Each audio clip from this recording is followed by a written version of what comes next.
We're so glad you've joined us on the ERLC podcast to explore how the Bible addresses important cultural issues pertaining to life, religious liberty, marriage and family, and human dignity, and how we can walk in wisdom for God's glory and for the flourishing of our neighbors. If you're enjoying this podcast and find it helpful, please leave a review wherever you listen. This will help more people find and benefit from what we're learning together. We are grateful for the time you take to join us for these conversations.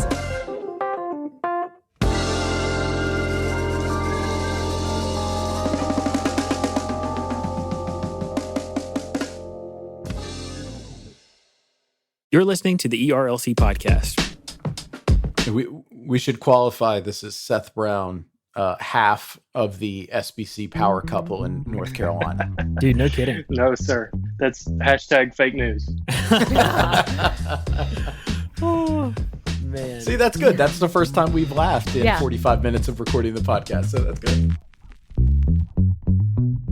Hello, and welcome back to this week's episode of the ERLC podcast, where every week we're talking about our work here at the ERLC and focusing on what Christians need to know about the things going on in the world. I'm Josh Wester, and with me on the podcast today are my faithful co-host, as always, Lindsay Nicolay. Happy New Year, everyone. It's already been a long one. It's already been a long one. And also with us is the just awesome Brent Leatherwood. Hello, everyone.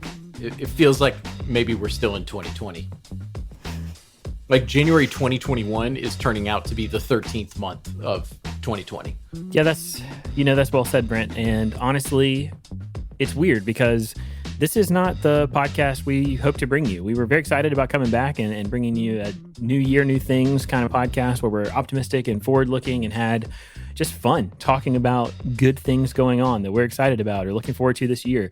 But instead of that, we are finding ourselves, we're recording this on Thursday, and we are finding ourselves just in the midst of a very, very heavy week after the events at the Capitol yesterday. And we plan to get into all of that and have an extended conversation with one another. And also we're going to bring in Seth Brown, who is the executive editor of the Biblical Recorder, which is the Baptist state newspaper in the state of North Carolina. I mean, he is maybe one of the most talented Christian journalists in the business today. And so we're really looking forward to that conversation.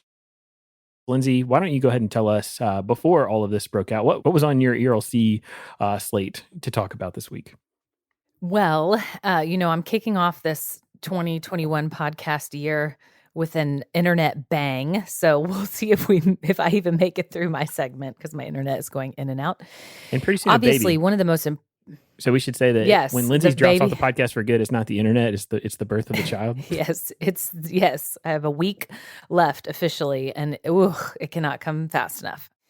So the most important piece that we'll be talking about later today actually didn't go up on our site, but it's by Dr. Moore, Russell Moore, and it is written about the events that happened at the Capitol on Wednesday, and I know that we will discuss that. But the world also continues to turn in some other ways, and we know that Christians need to be equipped in many different areas. And so the first piece that we have today is by Jordan Wootten, who was an intern of ours. And actually, coincidentally, this whole rundown of content is like Attack of the J's, all J names.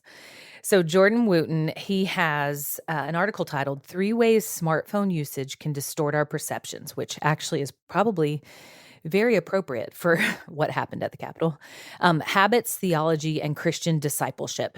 And so he talks about a New Yorker article that was published with just a stark photo. So it was the magazine's 90th anniversary cover, and the issue depicted a man holding a phone with his head facing down. So he was ignoring the cloudy sky and the flight of a butterfly, and his thumbs were ready to be texting, and he was what Jordan phrases as bent in on himself. And so he talks about the way that our smartphones and what we use our smartphones for cause us to do this, to forget the world around us, to forget the creator above us, to forget our neighbors next to us, and to merely think about ourselves. And then that distorts all of these perceptions that we have.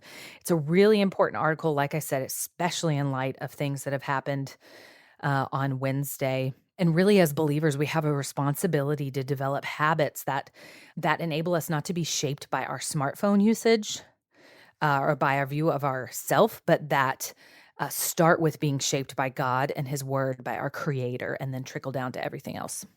I was really glad to see this piece from Jordan, Lindsay. One, Jordan is a stellar intern. He's somebody that I get to work with very closely. Two, like I've been on my own. Megan could attest to this. I've been on my own like cell phone journey.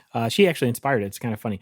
Just talking about trying not to be on my smartphone nearly as much and to really, really reduce the amount of time I spend on things like social media. And it's actually been really, really good for my soul and totally, totally blown up this week. So here's to renewing that effort in the coming weeks. But I think this is really important because it's something that it's not just me. I know so many people who not only struggle with their smartphones, but then also just social media and the way that it, like he says, distorts our perceptions of the world.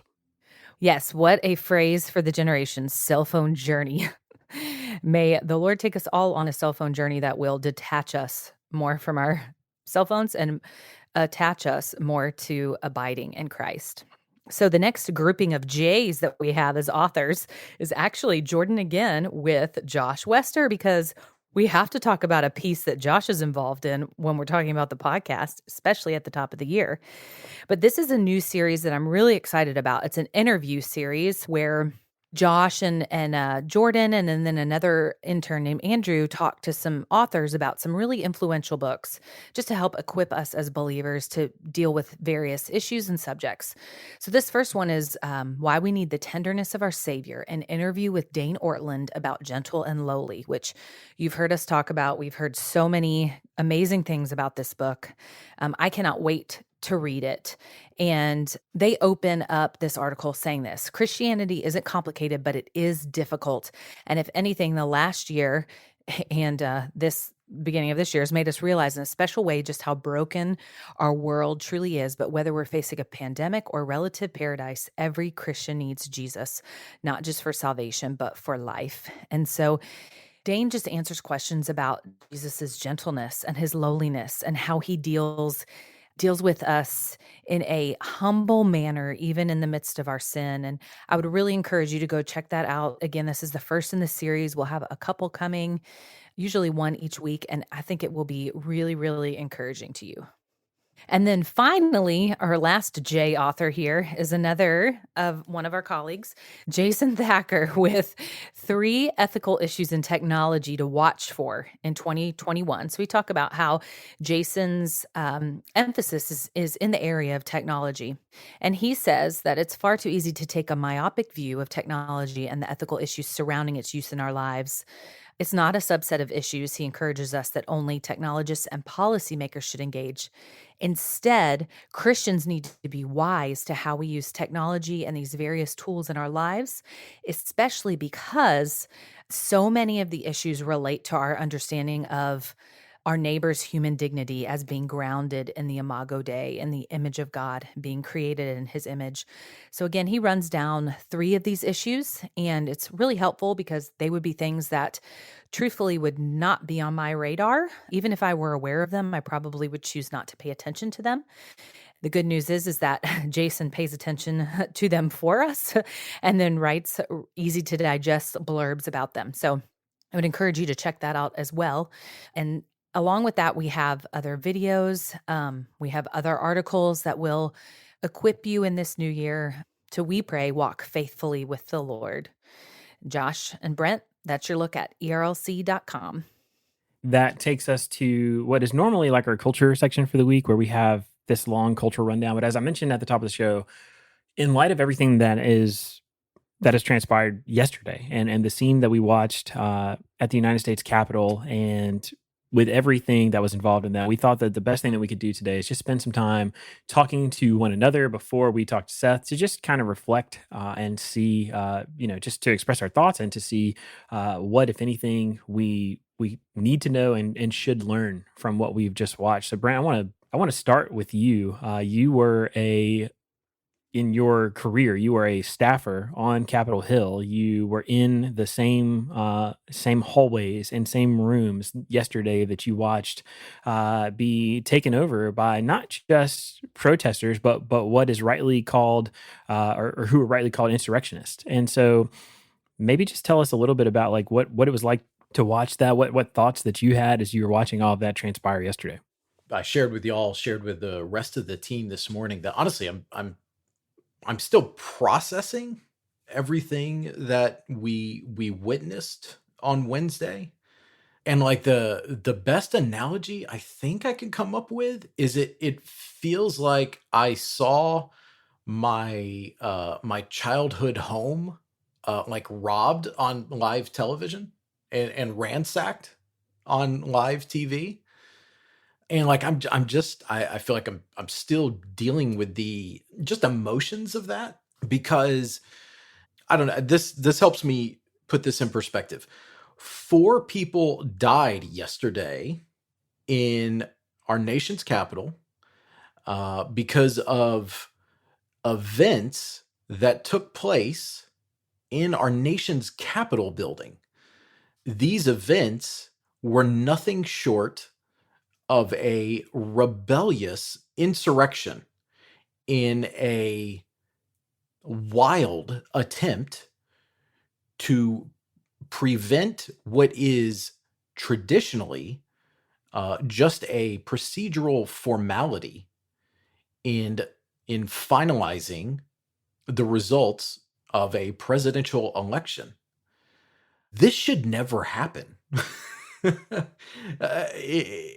under any scenario, because the individuals that stormed Capitol Hill yesterday and ransacked the National Legislative Assembly of us as Americans, they did so because of wild conspiracy theories and baseless accusations. I say they're baseless because we know they're baseless about this election, because they have been brought into our courtrooms over 60 times and have lost 60 times. So we know that they're baseless.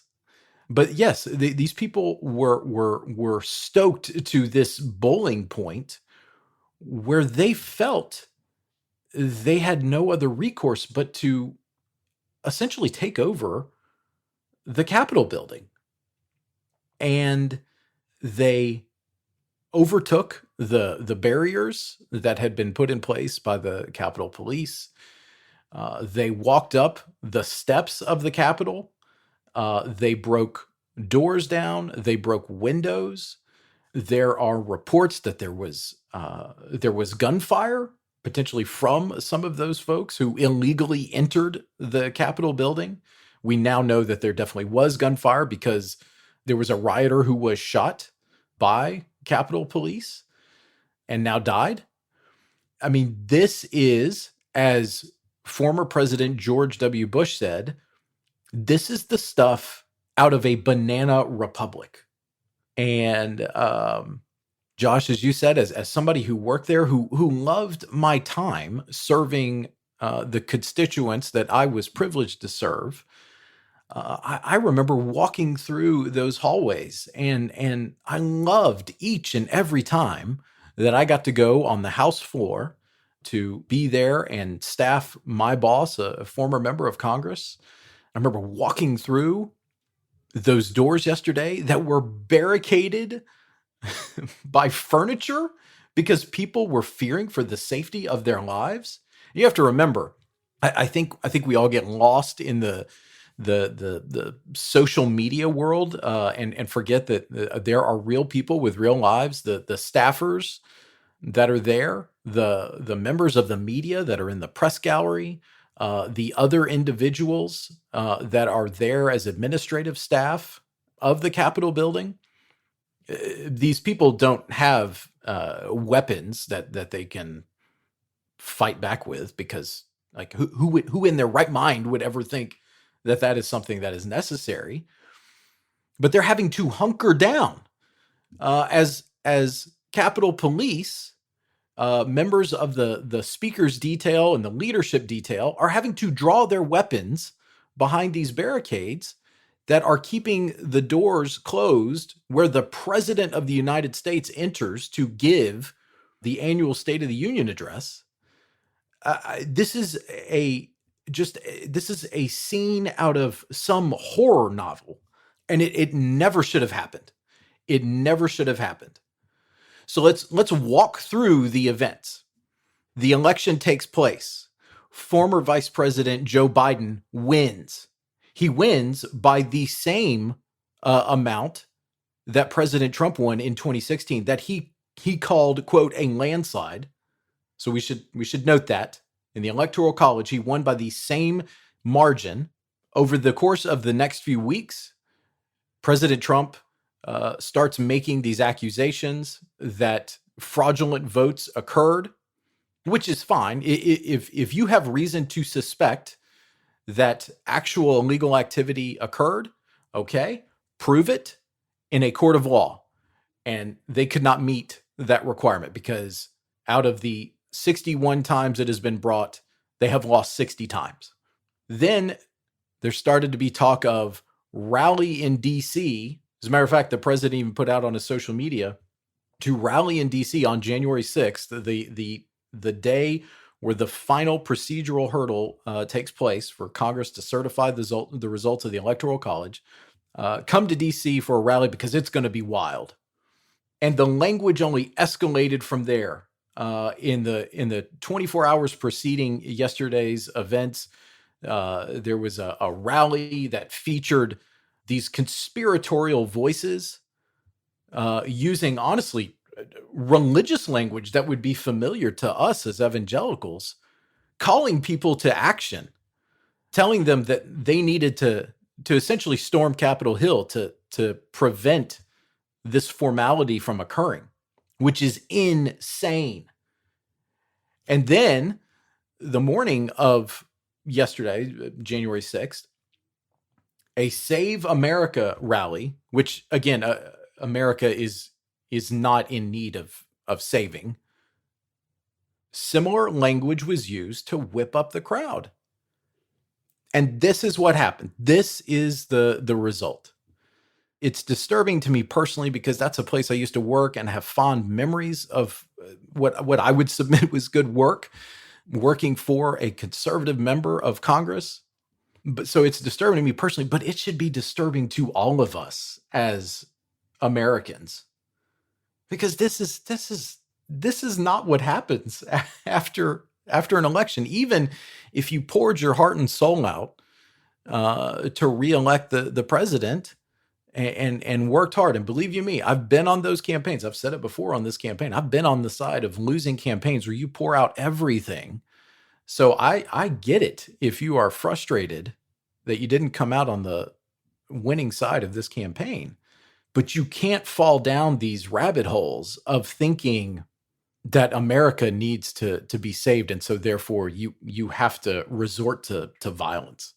That should be unacceptable for all of us who are participants in this democratic republic. Well, I have a couple of questions here, and just answer for the person who maybe doesn't follow politics as closely or understand it as well as maybe you, Brent, and Josh do. But talk about some of the factors that led us here. And you kind of address this, Brent, but what makes it different than, say, when in past elections, people on either side have claimed voter fraud, which has happened before? What should have been the proper recourse and why so out of hand? Yeah, I mean, I've been asking myself those very same questions. Looking at what happened yesterday, I mean, I was glued to my television. As I mentioned, I was glued to my phone. I was just, had a million phone calls and text messages and just trying to just wrap my mind around how did we get here? And the truth is that for as long as most of us can remember, we've been hearing the phrase that this is an incredibly fractious and polarized time. We've been told over and over again for years that the nation has never been more polarized. And so when I look back over the events of my lifetime, I mean, the last time that we were experiencing a moment like this in terms of national crisis and an assault on our country and our democracy, it was September 11th. And I don't use that language to be hyperbolic. I'm honestly looking at what happened. I think that is the last time that our country was in this position. And so to not get ahead of myself, to try to talk about like what are some of the things that led us here. One of those things is just the rise of tribalism, and I don't think there's any doubt that I can't begin to present to you a full explanation. So what I would say is one of the things that is doubtless responsible for this is the rise of social media. And I'm not trying to cast aspersions at various social media platforms or companies, but I will say all of us are aware, everybody listening to this podcast is aware of the fact that people tend to be they have much more courage when they're behind their keyboards than they do when they're face to face with people. I've mentioned it before on the podcast, but Mark Zuckerberg years ago was talking about the fact that when Facebook first started blowing up, he actually thought it was going to be this incredible tool to reduce tribalism and bring people together because it was going to reduce these barriers. So you were going to be able to interact constantly with people who don't share your worldview and aren't like you. And that was supposed to like make you more tolerant and understanding, and to have a better sense of why people who aren't like you and think differently than you do, why they are the way they are. But instead of that, what he said was that Facebook actually ended up making tribalism so much worse, because if you hold, if you tend towards some kind of extreme or radical views, whether they're to the right or to the left or whatever, being on social media makes it so much easier for you to find a tribe, a group of people who then can just inflame those passions with you, who can drive you toward your worst instincts. And you can find these communities that stoke extremism. And so that's kind of like a long answer. And then, zooming forward to what happened just since the election. I mean, what we have watched are grifters and opportunists and demagogues take advantage of people. And on the podcast and at the ERLC, we have been very, very careful because we understand people care a lot about politics. Elections are important. Politics matter. And so we're not trying to antagonize anybody with the outcome of the election. We said right out of the gate that there was no evidence of widespread voter fraud. There's always minor irregularities. That happens in every single election. But there was no evidence that this election was stolen, or that it was somehow the outcome was fraudulent, or that the wrong person was named president-elect. And in light of that, we have watched, and some of them are banned right now on social media and should have been banned weeks and weeks ago. We have watched people just to make money, or just to make, to be more famous or get more followers, say things they knew were not true to people who don't have all day to sort through facts and lies, and told them over and over and over again that they voted for, that they contributed money to, that they campaigned for, that has delivered for them, told him that he was robbed. And the president himself advanced that narrative. It is difficult to describe how destructive that behavior really is, but we watched it in real time on the news yesterday. That's at least a part of it. And I would add to that, you're absolutely right, Josh. In every national election, there are instances where there are irregularities. I think the latest case I saw in Georgia was that there are two instances where someone may have voted improperly or using someone else's name. One of those, I believe, is a wife of a man who is now an invalid, who cast a vote on his behalf. I believe that's it. So yes, in every national election, that there will be some irregularities, but those are found and they are dealt with. And obviously, in the aftermath of this election, we can say with confidence that there was no widespread fraudulent voting behavior. And directly to your point, Lindsay, the proper forum for contesting those irregularities. A lot of states have some sort of investigatory process that is administered by the Secretary of State or the elections administrator locally. And then if you don't get that resolved to a degree of satisfaction, you can make a legal case. And so, I mean, that is the process that has been utilized in previous elections. The problem is that those options have been utilized and exhausted here, and yet we're still supposed to believe that this has happened. And it has driven certain people to think, well, if that's the case, then obviously I have to go and take over the Capitol in some sort of crazy, treasonous madness. I mean, to stop a process that was never going to change the outcome of the right, right, exactly. And so I don't know. I mean, we're living. I mean, you know, we were hoping to talk about today on this podcast. I was hoping to talk to y'all, needle y'all a little bit about taking down your Christmas decorations early. And we can't even get to that. But I mean, look at some of the other events that happened over the course of the Christmas break. Here in Tennessee, in downtown Nashville, we had a gigantic RV bomb go off in the middle of our downtown. And the reports suggest it's because the individual responsible for that, who killed himself in the midst of it, was under the persuasion of some of the wildest conspiracy theories out there. And so he attacked an AT&T substation located in downtown Nashville. I mean, this is just wild stuff that is motivating people to do increasingly heinous acts.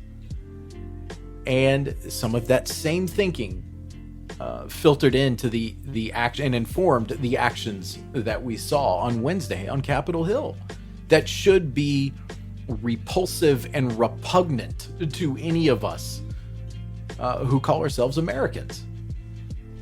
I mean, you know something has gone terribly wrong when the authoritative leader of Turkey, Erdogan, is expressing his disbelief about what is going on in American democracy. You know that something has gone completely off the rails if that's where we find ourselves. That's exactly right, Brent. And, you know, I think about Jonah Goldberg in his book, Suicide of the West, talks about the social compact, the fact that our institutions, we talk about our democracy and our institutions and how important they are. These things are fragile, and they're based on the fact that the reason people have made so many comments about what happened with the Capitol Hill police, why were they not able to keep these protesters back? And I mean, first of all, if you just look at the sheer numbers, that was never going to happen. But the reason that we don't have at all times armed guards outside of the United States Capitol ready to shoot anyone who would forcibly break in or shoot thousands and thousands of people who, by the way, are Americans, is because what makes our society work is the social compact, is the fact that what it means to be an American is that we all agree that we're different, we're diverse, we have different cultures, different backgrounds, different experiences, different religions, but we're all Americans. And we live under one common government, and we live in one common nation, and we agree together to abide by the norms and institutions that guide our civic life and society. Those things are fragile. We saw yesterday what happens when you take them for granted, how easily they can be disrupted. And so this is a time for us, you know, if you're listening to this podcast and you like the things that we say, I'm assuming very few of you hate listen to it. If you like the things that we say, my biggest encouragement to you is this is a time to pull back from the brink. This is a time to back away from extremism. This is a time not to sow to your worst instincts, but to embrace the truth and love your neighbor. If you're a Christian, those are two things that you can definitely do to respond to this moment. You can embrace the truth and love your neighbor. So I feel like I'm thankful for y'all's explanations. And I just feel like it's important to say as a believer, as Christians, that we need to look at this from the spiritual aspect as well, that regardless of if it's politics or something else, or the left, when we make idols of these things, horrible things are revealed and can lead us into temptation and sin. And the Psalms say that we become like that. Even if they're relatively good things, the political process is a good thing to be thankful for, but it's never meant to be idolized, nor is anyone who runs for that office. Those things can't sustain us or hold us up. And those idols, like the Psalms say, we become like what we worship. And the only one who we're made to worship is the Lord. He's the only one who can transform us into purity. Everything else will corrupt. And so I just think it's revealing that the idols that we hold in our hearts, like Tim Keller says, you can identify those idols by what would make you angry or despairing if you were to lose it. And I think that's what we're seeing a lot of. Idolatry. And as leaders, we need to be willing, regardless of what side we're on, to look at our hearts and to see what it is that we're worshiping and how we're responding to these things, because that will reveal a lot of what's going on in our hearts. Lindsay, what you're saying absolutely resonates with me. And it reminds me of Jeremiah 29, where we're called to seek the welfare of the city that we're in. And I just think that as Christians, we just need to, at a basic level, we need to acknowledge that obviously what we saw transpire in Washington this week is not for the welfare of our nation's capital city. And we need to do better. The paranoia that was loosed on the streets of Washington, D.C. this week, it needs to be rejected by all of us. And whether we are leaders in the church, leaders in the public square, folks who lead small groups, or just folks who are stewarding a friendship forward, we need to reject what we saw. Not just as Americans and not just as I said before, citizens in this republic, but just as Christians. We need to reject what we saw. And I believe this. The church, as Christians, we inherently know this. The church is the antidote to what we saw yesterday. Why? Because a healthy, functioning church brings together people from vastly different backgrounds, people who probably don't agree on anything politically, but they come together under the holy name of Jesus Christ. And we are called in Galatians 6 to bear one another's burdens and have community in doing so. That helps us to see the common humanity of those that we may be opposed to be on a policy level or even politically. Like, we have got to see the Imago Dei in our fellow humans, and should do everything we can to make sure that the temperature is lowered right now and that nobody sees it as an acceptable option to resort to violence.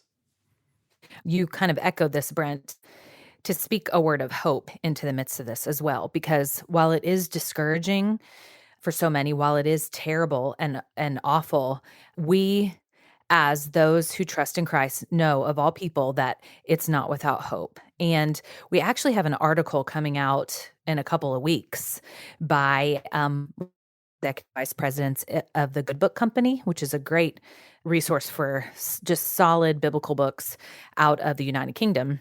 And his article is geared toward kids, how to help kids walk through uncertainty. But as I was editing it, it was just so appropriate for us as adults to, in this moment, remembering as believers to expect that we live in a fallen world, that things like this will happen, but it's not the end of the story, that Christ is in control, and that these things, they shouldn't lead us to be disillusioned with, because we see a lot of so-called Christians involved in these things.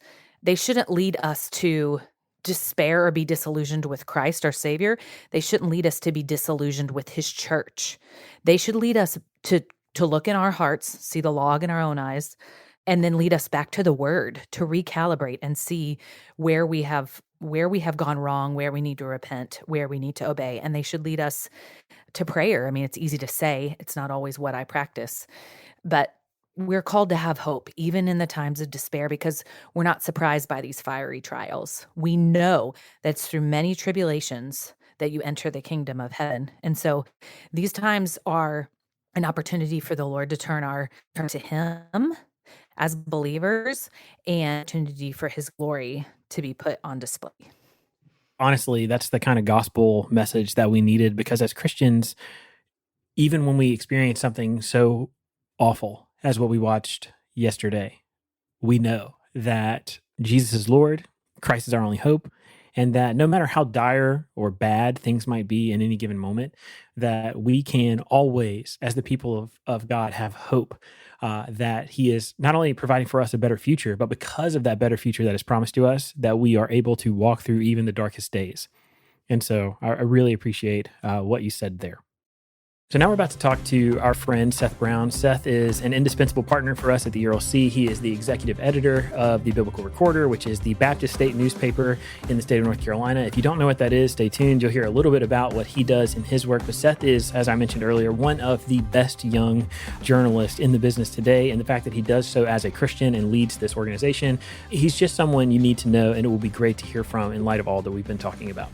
So Seth, thanks so much for taking the time to join us today. We're excited to get a chance to talk to you, especially with the work that you're doing and all the things that you are covering, not just in Southern Baptist life, but in American life and the way that the church and the culture interact together. Could you, as we're getting started though, would you just tell us a little bit about yourself and what you're doing in ministry right now? And while you're at it, would you tell us one thing that you feel like God is teaching you in this season of your life?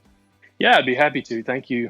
First of all, thank you for having me. My name is Seth Brown. I'm the executive editor of the Biblical Recorder, which is the Baptist news outlet for North Carolina. I live here in Wake Forest with my wife and our 3 kids, and we're members of Imago Dei Church in Raleigh, and been here since 2011. We're Mississippi natives originally, but been in North Carolina since 2011. And so one thing I feel like God is teaching me in this season, and it's difficult to kind of process the past, 10 or 12 months with COVID and everything that's gone on. But I feel like I've learned in a new way the importance of the local church as a gathered body, in particular, corporate worship. I was a pastor for a while, and I knew intellectually and theologically the importance of the local church. But as we've lived through all these COVID restrictions and stuff, I feel like I've experienced a new way, really what that means. So, you hear people say they attend church by watching it on TV. And I've heard that before, but honestly, never could really identify with anything like that. But, after being stuck at home with COVID restrictions and church meetings being limited, I feel like I've gotten a new understanding of the temptations and the struggles of that. Sometimes it's nice to take sermon notes in your PJs with a cup of coffee. But I've learned just how much I miss the smiles, the faces, the hugs, the handshakes of the people at Imago Dei Church week in and week out. And so, yeah, I feel like that's what the Lord's been teaching me recently. Such a true lesson, Seth. And like they say, you don't know what you have until it's gone, or you don't appreciate it. Absence makes the heart grow fonder, all those cliches. But also, how much do we appreciate children's ministry? Because watching church from home with kids running around is a disaster. So regular listeners will know what this next question is about, what you're paying attention to in culture, which feels like a moot point because we are coming out of a tumultuous first week of 2021. So can you just riff a little bit for us on the events that you've witnessed here at the beginning of 2021 and how you're paying attention to them and how you're thinking about them? Yeah, absolutely. So in my work in news media, obviously we pay attention to trends and fads and how people are engaging news media, how people are consuming information. That's always something that we're paying attention to. And, in years past, what we saw as problems sometimes seem funny. Journalists make jokes about, oh, you better tighten up that opening paragraph because, no one reads past the first few lines. People read a headline and before they're even done, they're firing off stuff on social media, comments and such. But I would say in the past few years, and especially in the past 24 hours, like we have seen how dangerous that can become. It's not funny anymore. I'm very concerned at how people are consuming information. I'm very concerned at people's ability, and I mean specifically like in evangelical circles as well, people's ability to discern what is true and what is false and understand the world around them, because people respond based on the reality that they perceive, right? And we have seen that can spill into some very dangerous environments. Yeah. When you said it's not funny anymore, man, that could not be more true. Yeah, thank you for those wise words. So, look, you mentioned you lead the Biblical Recorder. You've been there almost 2 years now. So, can you talk to us a little bit about the role of faith-based journalism and why it's so important right now? When I think about faith-based journalism, I think about two different angles. If you'll, forgive me, I want to kind of answer the question twice. First is from the big picture. I think faith-based journalism is very important because Christians care about things like truth and beauty, and journalists are here to capture snapshots of the humanity around them, right? To let people see, the joy and the pain and the fears and the hopes of their neighbors. And what a great place for Christians to enter and help their neighbor. We have the tools to help our neighbors know what truth is, know what beauty is, understand that this is a good creation created by God that has been marred by sin, but that there's a story of redemption here, that Christians can use opportunities through journalism to tell the story of how God is redeeming his creation through his son, Jesus. And so from a big picture perspective, like, I think faith-based journalism is incredibly important, and Christians in particular should not shy away from journalistic professions, that Christians should engage them, with all of the tools and resources that we have in a biblical worldview.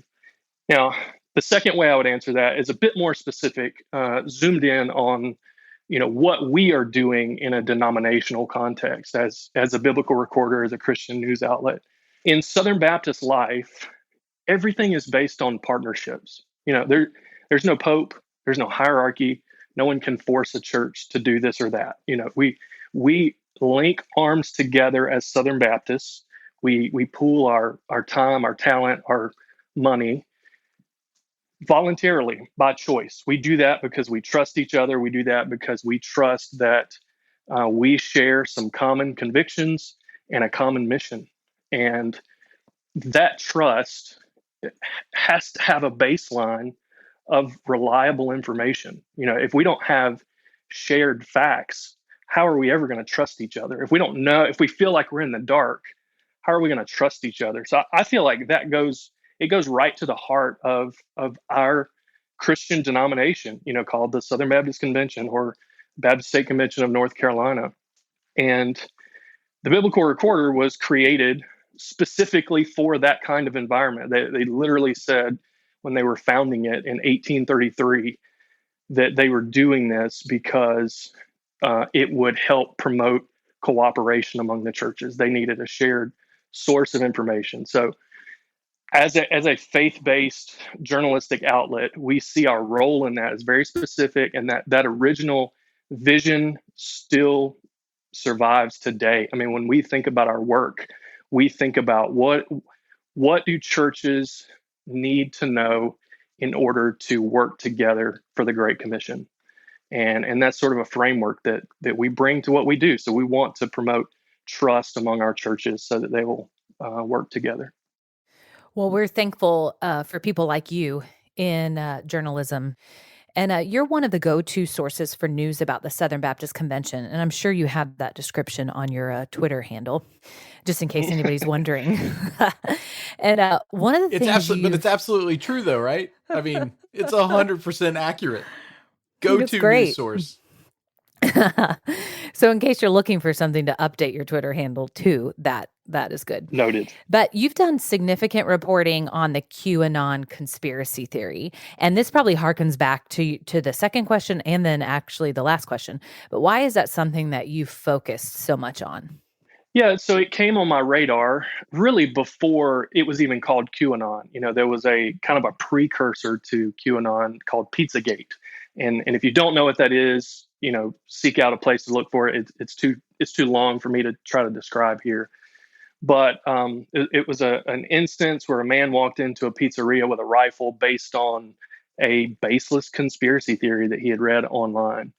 And that caught my attention, that something people are saying in forums online have led this person to literally pick up guns and be ready to harm someone. And that man happened to be from Salisbury, North Carolina. But so it came on my radar. I began to kind of track, okay, there's some pretty high powered political conspiracy theory things floating around on the internet.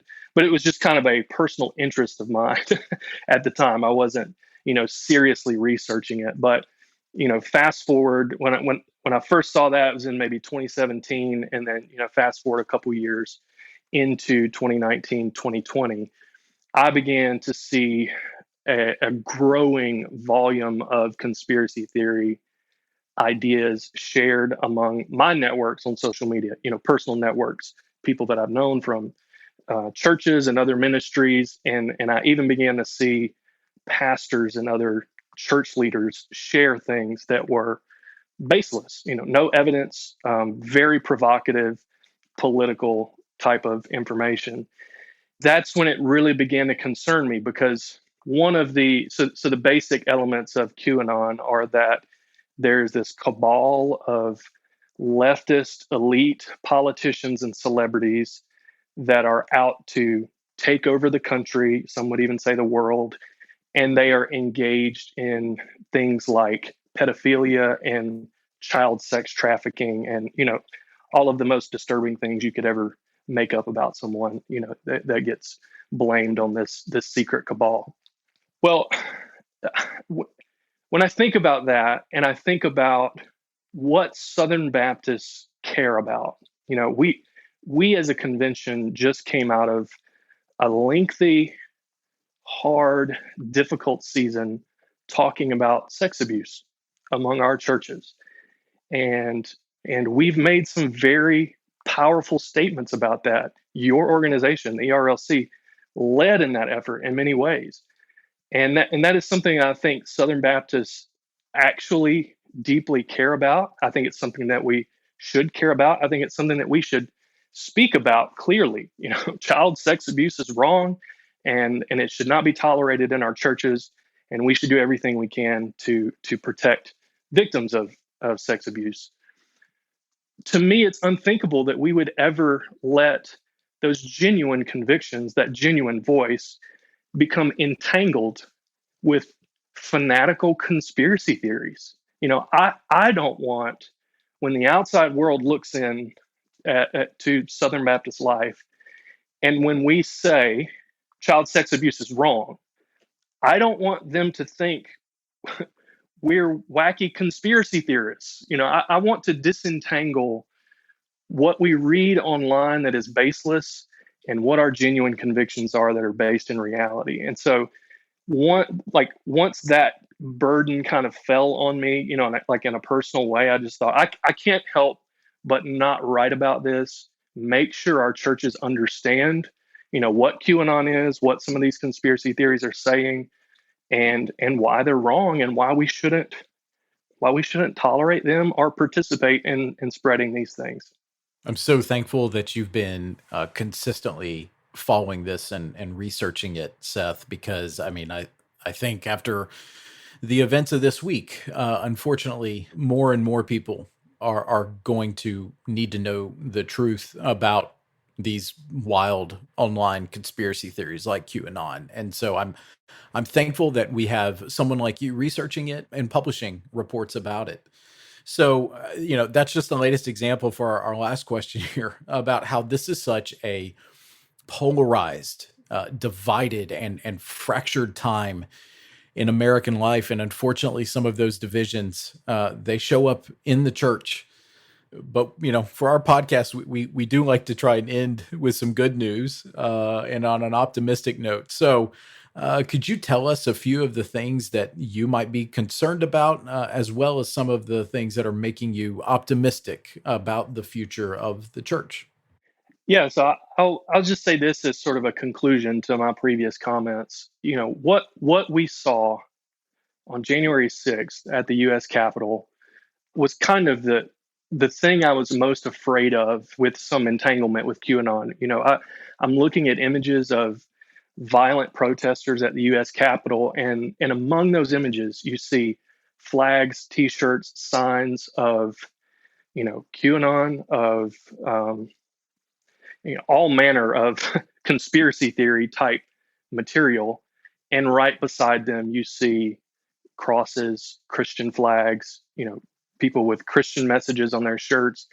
And that's exactly what I've been afraid of, is that our message, our gospel, the thing that we hold up as supremely important, our message to the world, that would be confused with the evil that we see with events like that. And so that, again, that is deeply concerning to me, and it's disturbing. And I suspect that this isn't going away.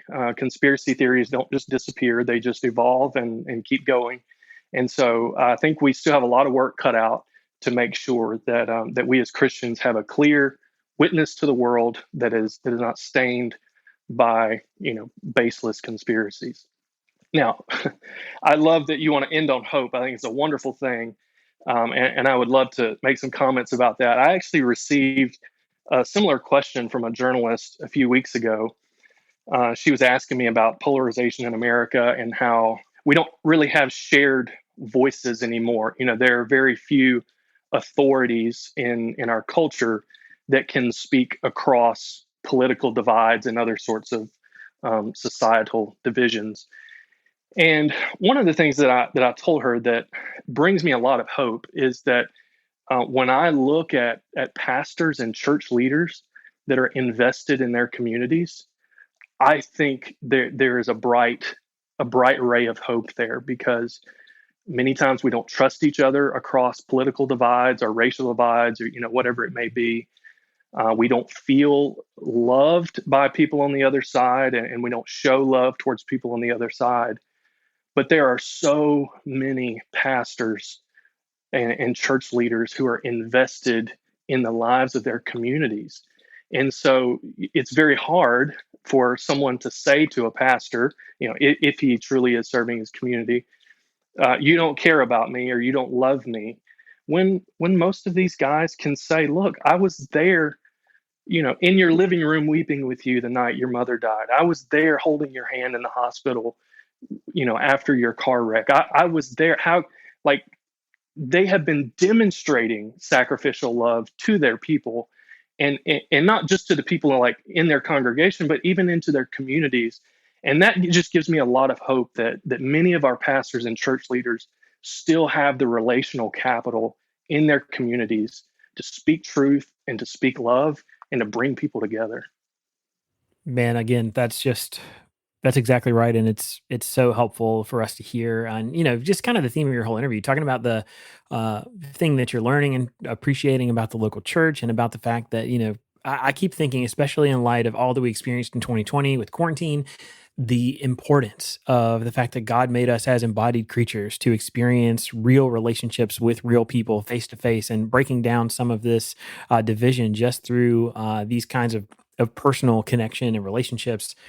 I think all of that is important. I especially think also that your work trying to bring light and clarity to what something like QAnon, which is a conspiracy theory that is influencing segments of the church. And so, look, Seth, we're so grateful for the good work you're doing in terms of providing reliable journalism that speaks to Christians and tells them the things that they need to know.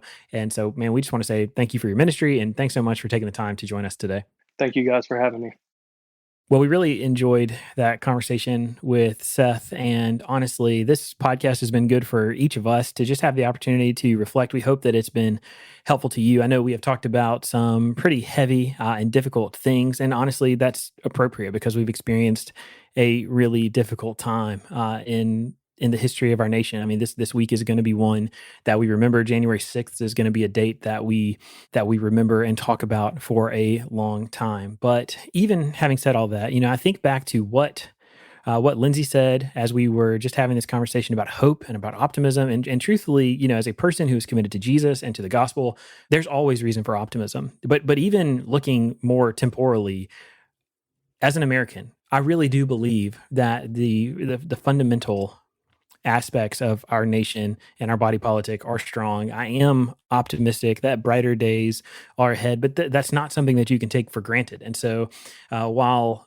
there is so much to be concerned about, I think the biggest thing that we can do as we're focused on healing and moving forward is to be focused on what we can do as individuals and what we can do as the church and as local churches to just try to foster the kind of character and the kind of environment in our churches and among our people that is going to bring light and not heat, that is going to bring peace and not wrath or discord.